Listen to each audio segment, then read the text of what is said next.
ಎಲ್ರಿಗೂ ನಮಸ್ಕಾರ. ಗೆಳತಿ ದಿನಚರಿಗೆ ನಿಮ್ಮೆಲ್ರಿಗೂ ಸ್ವಾಗತ. ನಮ್ಮ ಮನೆಯಲ್ಲಿ ಮಾಡಿರೋಂಥ ಹಿರಿಯರ ಪೂಜೆ ವಿಡಿಯೋನ ಶೇರ್ ಮಾಡ್ತಾ ಇದ್ದೀನಿ. ಇದೇ 14ನೇ ತಾರೀಕು ಭಾನುವಾರ ಹಿರಿಯರ ಪೂಜೆ ಇತ್ತು. ಹಿಂದಿನ ದಿನ ಶನಿವಾರ ಇಷ್ಟೆಲ್ಲ ತಯಾರಿ ಮಾಡ್ಕೊಳ್ತಾ ಇದ್ವಿ. ಏನೆಲ್ಲ ಕೆಲಸಗಳಿತ್ತು ಅದೆಲ್ಲನೂ ಕೂಡ ಶೇರ್ ಮಾಡ್ತಾ ಇದ್ದೀನಿ. ಯಾರೆಲ್ಲ ನಮ್ಮ ಮನೆಗೆ ಬಂದಿದ್ದಾರೆ ಹಾಗೆ ನಮ್ಮ ಫ್ಯಾಮಿಲಿನ ಪರಿಚಯ ಮಾಡಿಕೊಡೋಂಥ ಒಂದು ಸಣ್ಣ ಪ್ರಯತ್ನ ಅಷ್ಟೇ. ವಿಡಿಯೋನ ಕೊನೆ ತನಕ ನೋಡಿ, ನಿಮಗೂ ಏನಾದರೂ ಯೂಸ್ಫುಲ್ ಇನ್ಫಾರ್ಮೇಷನ್ ಸಿಗ್ಬೋದು. ಎಡೆಗಿಡೋದಕ್ಕೆ ಅಂತ ಹೇಳಿ ಒಂದು ಸ್ವಲ್ಪ ತಿಂಡಿ ಪದಾರ್ಥಗಳನ್ನ ಮನೆಯಲ್ಲೇ ಮಾಡ್ಕೊಳ್ತಾ ಇದ್ದೀವಿ. ಸ್ವಲ್ಪ ಕರ್ಜಿಕಾಯಿ, ರವೆ ಉಂಡೆ, ಒಬ್ಬಟ್ಟು. ನಮ್ಮ ಮನೇಲಿ ವೆಜ್ಜು ನಾನ್ ವೆಜ್ ಎರಡೂ ಅಡುಗೆನ ಮಾಡ್ತೀವಿ. ಹಾಗಾಗಿ ವೆಜ್ ತಿನ್ನೋರ್ಗು ಕೂಡ ಆಗತ್ತೆ ಅಂಥೇಳಿ ಒಂದು ಸ್ವಲ್ಪ ಒಬ್ಬಟ್ಟು, ರವೆ ಉಂಡೆ ಮತ್ತು ಕರ್ಜಿಕಾಯಿ ಮಾಡ್ತಾಯಿದ್ದೀನಿ. ನಮ್ಮ ಫ್ಯಾಮಿಲಿ ಮೆಂಬರ್ಸ್ನ ಮಾತ್ರ ಕರೆಯೋದ್ರಿಂದ ಅವ್ರಿಗೆ ಪ್ರಸಾದ ಥರ ಕೊಡೋಕ್ಕೂ ಆಗತ್ತೆ ಅಂಥೇಳಿ ಮಾಡ್ತಾಯಿದ್ದೀನಿ.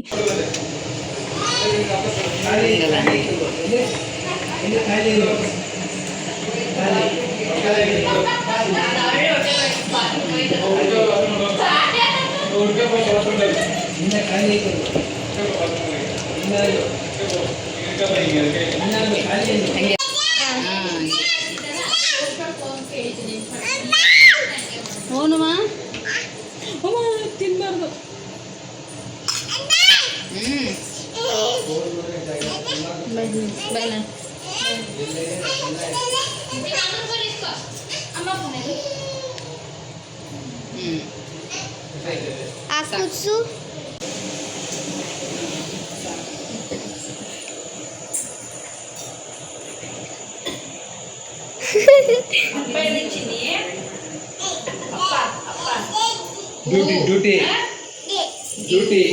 ನನಗೆ ಸ್ವಲ್ಪ ಹೆಲ್ಪ್ ಮಾಡೋದಕ್ಕೆ ಅಂತೇಳಿ ಅಪ್ಪ, ಅಮ್ಮ, ನನ್ನ ತಮ್ಮನ ಹೆಂಡತಿ ಸ್ವಾತಿ, ತಂಗಿ ಮಗಳು ಸ್ಫೂರ್ತಿ ಎಲ್ಲರೂ ಬಂದಿದ್ದರು. ಇನ್ನು ಉಳಿದವರು ಮತ್ತು ನನ್ನ ತಂಗಿ ಎಲ್ಲರೂ ನಾಳೆ ಬೆಳಗ್ಗೆ ಬರ್ತಾರೆ. ಮಧ್ಯಾಹ್ನ 12 ಗಂಟೆ ಅಷ್ಟೊತ್ತಿಗೆ ಅಡುಗೆ ಕೆಲಸ ಎಲ್ಲ ಮುಗಿಬೇಕು. ಆಮೇಲೆ ಪೂಜೆ ಮಾಡಿ ಎಡೆ ಹಾಕಿ ಬಂದವರೆಲ್ಲರೂ ಕೂಡ ಊಟ ಮಾಡ್ಕೊಂಡು ಹೋಗ್ತಾರೆ. ಹೊಸ ಮನೇಲಿ ಇದು ಮೊದಲನೇ ಹಿರಿಯರ ಪೂಜೆ ಮಾಡ್ತಾ ಇರೋವಂಥದ್ದು. ಪ್ರತಿ ವರ್ಷ ಅವ್ರನ್ನ ಕೇಳ್ಕೊತಾ ಇದ್ದೆ, ಮುಂದಿನ ವರ್ಷ ಹೊಸ ಮನೇಲಿ ನೀವು ಪೂಜೆ ಮಾಡೋ ಅಂತ ಅನುಕೂಲ ಮಾಡಿಕೊಡಿ ಅಂತ. ಏನ್ ಮಾಡಬೇಕು? ಹೆಂಗ್ ಮಾಡ್ತೀವಿ? ಮಾಡು.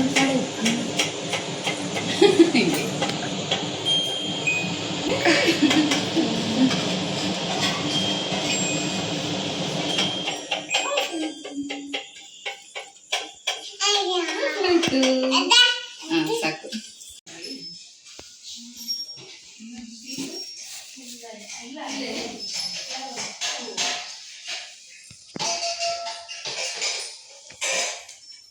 ಒಬ್ಬೊಬ್ಬರು ಒಂದೊಂದು ಕೆಲಸ ಹಂಚ್ಕೊಳ್ಳೋದ್ರಿಂದ ಕೆಲಸನೂ ಬೇಗ ಆಗುತ್ತೆ, ಆಯಾಸನೂ ಕಡಿಮೆ ಆಗುತ್ತೆ. ಅಮ್ಮ ಕೂತ್ಕೊಂಡು ಹೂವೆಲ್ಲ ಕಟ್ಕೊಡ್ತಾ ಇದ್ದಾರೆ. ನಮ್ಮಪ್ಪ, ನಮ್ಮ ಅತ್ತೆಯವರು ಸೊಪ್ಪೆಲ್ಲ ಬಿಡಿಸೋದು, ಈರುಳ್ಳಿ ಹೆಚ್ಚೋದು, ಈ ಥರದ್ದೆಲ್ಲ ಕೆಲಸನೂ ಕೂಡ ಮಾಡಿಕೊಡ್ತಾ ಇದ್ದಾರೆ. ಎಲ್ಲ ರೆಡಿ ಮಾಡಿ ಇಟ್ಕೊಂಡ್ರೆ ಅಡುಗೆ ಕೆಲಸ ಬೇಗ ಆಗುತ್ತೆ.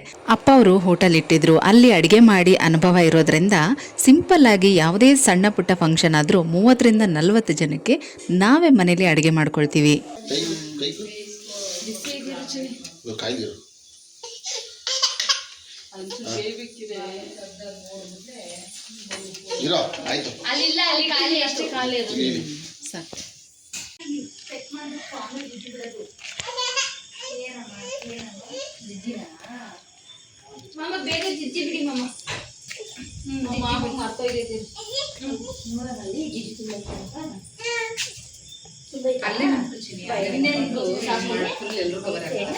ಯಾರು ಬರಲ್ಲ ಬಿಡು, ವಾಶ್ ಮಾಡಿ ಹಿಂದೆ ಹೋಗ್ತೀನಿ. ಅಲ್ಲಿ ಹೋಗಿ ನಿಂತ್ಕೋ, ಯಾರು ಬರಲ್ಲ.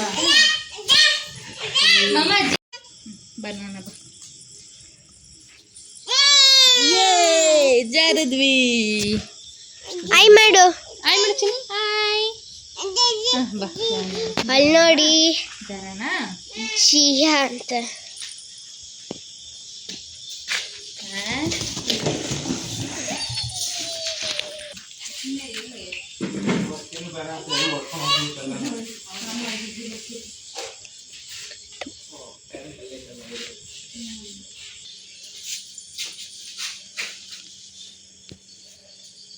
ಪ್ರೆಷರ್ ವಾಟರ್ ಪೈಪ್ನ ತರಿಸಿದ್ವಿ ಗಾಡಿ ತೊಳೆಯೋದಕ್ಕೆ. ಈ ರೀತಿ ಪ್ಯಾಸೇಜು, ಪಾರ್ಕಿಂಗಲ್ಲೆಲ್ಲ ತೊಳೆಯೋದಕ್ಕೆ ಈಸಿ ಆಗುತ್ತೆ ಅಂತ ಹೇಳಿ ತರಿಸ್ಕೊಂಡಿದ್ವಿ. ನಾವು ಸಪ್ರೇಟಾಗಿ ಸೋಪ್ ಪೌಡ್ರ್ ಆಗಲಿ ಅಥವಾ ಯಾವುದೇ ಲಿಕ್ವಿಡನ್ನು ಹಾಕ್ಕೊಂಡು ಕ್ಲೀನ್ ಮಾಡಬೇಕು ಅಂತೇನಿಲ್ಲ.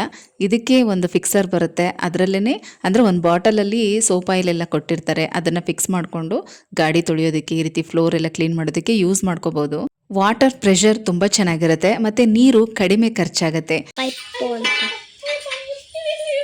ಗನ್ ಪೈಪ್ ಅಂತೆ ಗನ್ ಪೈಪ್. ಆ ಗನ್ ಪೈಪ್ ಚಿಕ್ಕ ಮಕ್ಕಳಿಗೆ ಬರುತ್ತಂತೆ. ಭಾನುವಾರ ಬೆಳಗ್ಗೆ ಇವತ್ತು 4 ಗಂಟೆಗೆ ಎದ್ದಿದ್ದೀನಿ. ಮನೆಯೆಲ್ಲ ಗುಡಿಸಿ ಒರೆಸಿ ಸ್ನಾನ ಮಾಡ್ಕೊಂಡು ಪೂಜೆಗೆ ರೆಡಿ ಮಾಡ್ಕೊತಾ ಇದ್ದೀನಿ. ಬೆಳಗ್ಗೆನೇ ದೇವ್ರ ದೀಪ ಹಚ್ಚಿ ಪೂಜೆ ಮಾಡಿಬಿಟ್ಟು ದೇವ್ರ ಮನೆ ಡೋರ್ನ ಕ್ಲೋಸ್ ಮಾಡಿಬಿಟ್ರೆ ಇನ್ನಿವತ್ತೆಲ್ಲ ದೇವ್ರ ಮನೆ ಬಾಗಿಲು ತೆಗೆಯೋದಿಲ್ಲ. ಹಾಗಾಗಿ ಬೇಗ ಪೂಜೆ ಮಾಡ್ತಾಯಿದ್ದೀನಿ. ಬೆಳಗ್ಗೆ ಹೊರಗಡೆ ಬಂದು ನೋಡಿದಾಗ ಈ ಒಂದು ದೃಶ್ಯ ತುಂಬ ಚೆನ್ನಾಗಿತ್ತು. ಬೆಳಗ್ಗೆ 5:30 ಆಗಿದೆ ಈಗ ಟೈಮ್. ಇದು ಅರುಣೋದಯ ಸಮಯ. ತುಂಬ ಚೆನ್ನಾಗಿ ಕಾಣಿಸ್ತಾ ಇತ್ತು. ಆಕಾಶ ನೋಡೋದಕ್ಕಂತೂ ತುಂಬ ಬ್ಯೂಟಿಫುಲ್ ಆಗಿತ್ತು. ಸೂರ್ಯೋದಯಕ್ಕೂ ಮೊದಲು ಅರುಣೋದಯ ಆಗುತ್ತೆ. ಎಲ್ಲರೂ ಸೂರ್ಯೋದಯ ನೋಡಿರ್ತೀವಿ. ಅರುಣೋದಯನ ಅಪರೂಪವಾಗಿ ನೋಡೋದು. ಸುಪ್ರಭಾತ ವಿಷ್ಣು ಸಹಸ್ರನಾಮವನ್ನು ಕೇಳ್ತಾ ನನ್ನ ದಿನಚರಿನ ಪ್ರಾರಂಭ ಮಾಡ್ತಾ ಇದ್ದೀನಿ. ಪೂಜೆ ಮುಗಿಸಿ ನಾನು ಅಡುಗೆ ಕೆಲಸ ಮಾಡ್ಕೊಳ್ತಾ ಇದ್ದೆ. ಅಷ್ಟರಲ್ಲಿ ಮನೆ ಹತ್ರ ಹಸು ಬಂದು ಕೂಗ್ತಾ ಇತ್ತು.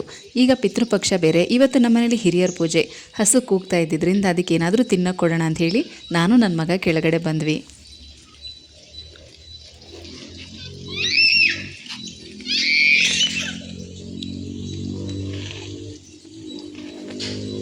Hi Shika.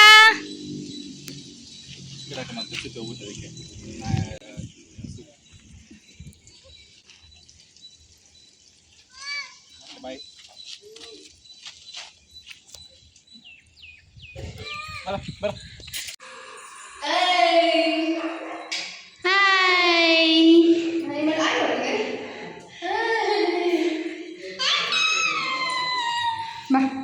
ಇದ್ಯಾಕೆ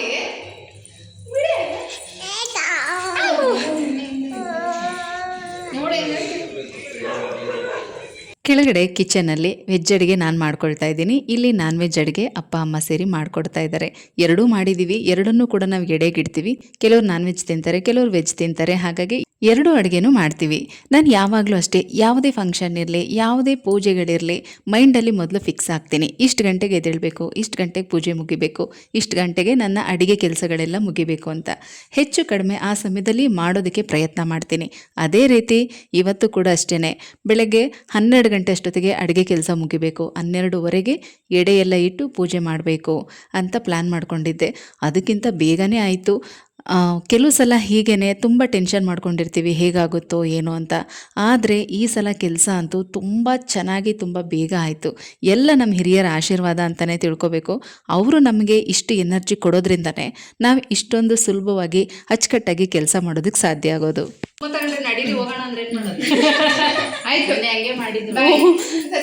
ಅದರಲ್ಲಿ ಹತ್ತಿರಲ್ಲಿ ಹೂವು ಆಗ್ತೈತೆ. ಬೇಡ ಮೇಮೇಲೆ ಬೂ ಹೋಗೋಣ ಅಂತ ಹೇಳ್ತಾಳೆ.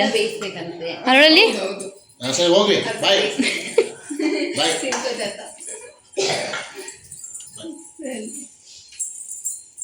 ನಿಮ್ಮಮ್ಮ ಕರೆಯಲ್ವಾ? ಹೋಗು ಅನ್ನಿ. ನಾ ಚಿಚ್ಚಿ ತಿಂತೀನಿ ಹೋಗು. ಕಬಾಬ್ ಬೇಡ ನಿಮಗೆ? ಬೇಡವಾ? ಅಲ್ಲಿ ಯಾವ್ದಾದ್ರು ಒಂದು ಬಾಕ್ಸ್ ಇದ್ರೆ ಎತ್ಕೋ. ಮಾಮಿ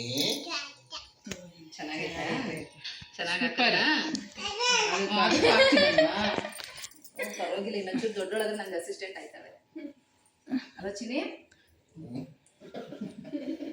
ಸಂಬಳ ಎಲ್ಲ ಕೇಳಬಾರ್ದು ಆಯ್ತಾ? ಮೇಲೆ ಎಲ್ಲಾರ್ಗು ಟೀ ಮಾಡ್ಕೊಟ್ಲು. ಹ್ಞೂ ಆಯ್ತಂತ. ಟೀ ಪುಡಿ ಎಲ್ಲ ಹಾಕಿ ಅವಳೇ ಮಾಡ್ಕೊಟ್ಲು. ಒಂದು ಲೋಟ ಇಟ್ಕೊಂಡು ಟೀ ಸೋಸೋದು ಇಟ್ಕೊಂಡು ಎಲ್ಲರಿಗೂ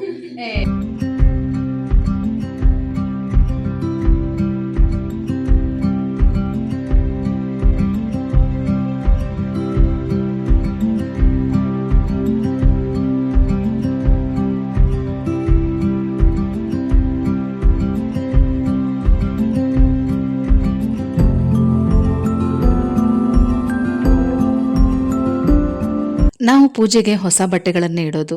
ಈಗ ಫೋಟೋಗೆಲ್ಲ ರೆಡಿ ಮಾಡಿ ಬಟ್ಟೆಗಳೆಲ್ಲ ಜೋಡಿಸಿದ್ದೀನಿ. ಈಗ ಕಳಸದ ಅಲಂಕಾರ ಮಾಡ್ಕೋತಾ ಇದ್ದೀನಿ. ನಮ್ಮ ಮಾವನವರ ಮೊದಲನೇ ಹೆಂಡತಿಯವರು, ಇವರು ಮುತ್ತೈದೆಯಾಗಿ ಹೋಗಿರೋದ್ರಿಂದ ಕಳಸ ಇಟ್ಟು ಪೂಜೆ ಮಾಡ್ತೀವಿ. ಮತ್ತು ಹೊಸ ಸೀರೆ, ಹೊಸ ಬಳೆ, ಓಲೆ, ಸರ ಎಲ್ಲನೂ ಕೂಡ ಹಾಕಿ ಅಲಂಕಾರ ಮಾಡ್ತೀವಿ. ಅಲ್ಲದೆ ಕಳಸಕ್ಕೆ ಮಾಂಗಲ್ಯ ಕೂಡ ಹಾಕ್ತಾರೆ. ಅಂದರೆ ಈಗ ಮೊದಲನೇ ಹೆಂಡತಿ ಮುತ್ತೈದೆಯಾಗಿ ಹೋಗಿರೋದ್ರಿಂದ ಕಳಸಕ್ಕೆ ಮಾಂಗಲ್ಯ ಹಾಕಬೇಕು. ಈಗ ಎರಡನೇ ಹೆಂಡತಿ ಏನಿರ್ತಾರೆ ಅವರು ಅವರದ್ದೇ ಮಾಂಗಲ್ಯನ ಕೂಡ ಬಿಚ್ಚಿ ಹಾಕ್ತಾರೆ ಅಥವಾ ಅರಿಶಿನ ಕೊಂಬು ಕಟ್ತಾರೆ. ಈಗ ಮಾವನು ಕೂಡ ತೀರು ಹೋಗಿರೋದ್ರಿಂದ ನಮ್ಮ ಅತ್ತೆಯವ್ರ ಮಾಂಗಲ್ಯ ಹಾಗೇ ಇಟ್ಕೊಂಡು ಈ ರೀತಿ ಪೂಜೆ ಮಾಡುವಾಗ ಕಳಸಕ್ಕೆ ಹಾಕಬೇಕಂತೆ. ಪಾಪ ಅವ್ರಿಗೆ ಗೊತ್ತಿಲ್ಲದೆ ಅವರು ಅದನ್ನು ಹಾಕಿ ಏನೋ ಬೇರೆ ಒಡವೆ ತೊಗೊಂಡ್ಬಿಟ್ಟಿದ್ರು. ಹಾಗಾಗಿ ಪ್ರತಿ ವರ್ಷ ಅರಿಶಿನ ಕೊಂಬನ್ನು ಕಳಸಕ್ಕೆ ಕಟ್ಟಿರ್ತೀವಿ.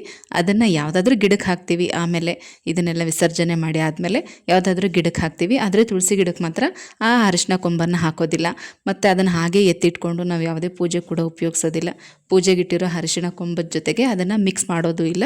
ಅದನ್ನು ಬೇರೆ ಯಾವುದಾದ್ರೂ ಹೂವಿನ ಗಿಡಕ್ಕೆ ಪಾಟ್ ಒಳಗಡೆ ಅದನ್ನು ಹಾಕ್ಬಿಡ್ತೀವಿ. ವೀವರ್ಸ್ ಒಬ್ಬರು ಕೇಳಿದ್ರಿ ಇದನ್ನೆಲ್ಲ ಹೇಗೆ ವಿಸರ್ಜನೆ ಮಾಡೋದು ಅಂತ.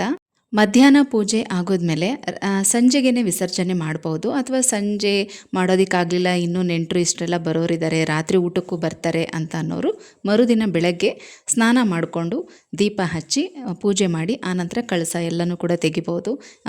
ಕಳಸ ಕದಲಿಸ್ಬೇಕು ಆ ಥರದ್ದೆಲ್ಲ ಏನೂ ಇಲ್ಲ. ರಾತ್ರಿ ಎಲ್ಲ ದೀಪ ಉರಿಬೇಕು ಆ ಥರ ಎಲ್ಲ ಏನೂ ಇಲ್ಲ. ಮಲಗೋದಕ್ಕಿಂತ ಮೊದಲು ದೀಪಕ್ಕೆ ಸ್ವಲ್ಪ ಎಣ್ಣೆ ಹಾಕಿಬಿಟ್ಟು ಮಲ್ಕೊಂಡ್ರೆ ಸಾಕು. ಎಣ್ಣೆ ಇರೋ ತನಕ ದೀಪ ಉರಿಯುತ್ತೆ.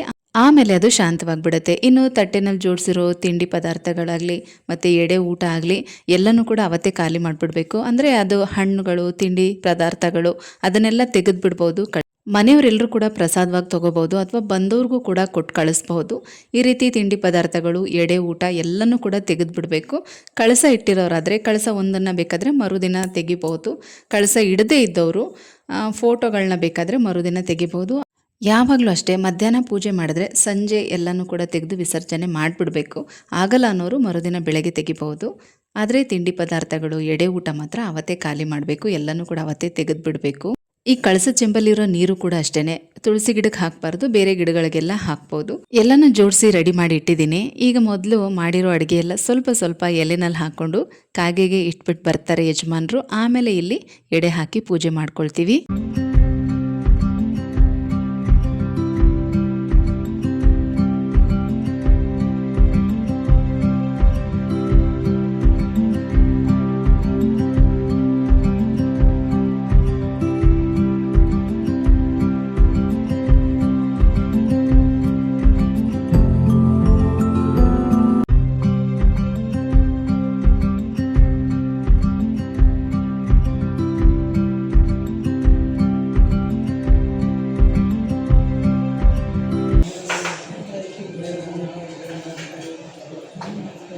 ಮಚ್ಚು ನಿಂತ್ಕೊಡು.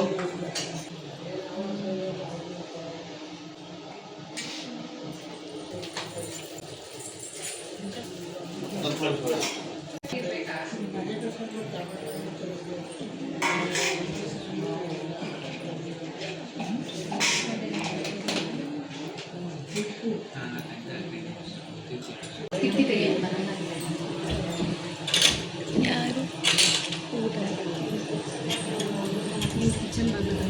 ಪರವಾಗಿಲ್ಲ ಒಂದು ಗ್ಲಾಸ್ ನೀರು.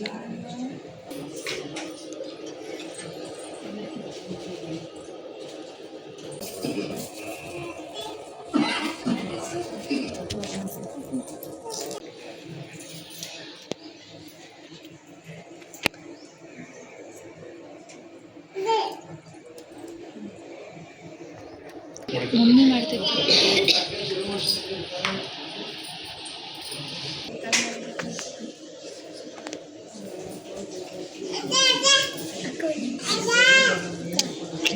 ನೀಟ್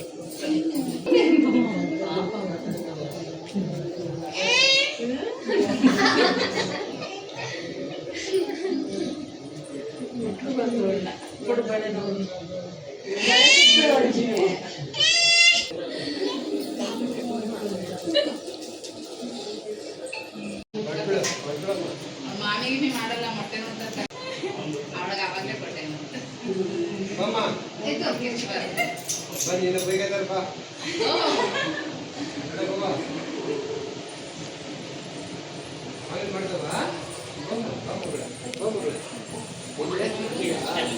ಇದಿಷ್ಟು ನಮ್ಮ ಮನೆಯ ಹಿರಿಯರ ಪೂಜೆ ಆಗಿತ್ತು. ಈ ವಿಡಿಯೋ ನೋಡಿ ನಿಮಗೇನು ಅನ್ನಿಸ್ತು? ನಿಮಗೇನಾದರೂ ಯೂಸ್ಫುಲ್ ಇನ್ಫಾರ್ಮೇಷನ್ ಸಿಕ್ಕಿದೆಯಾ ಅಂತ ತಪ್ಪದೆ ಕಮೆಂಟ್ಸಲ್ಲಿ ತಿಳಿಸ್ತೀರಾ ಅಲ್ವಾ?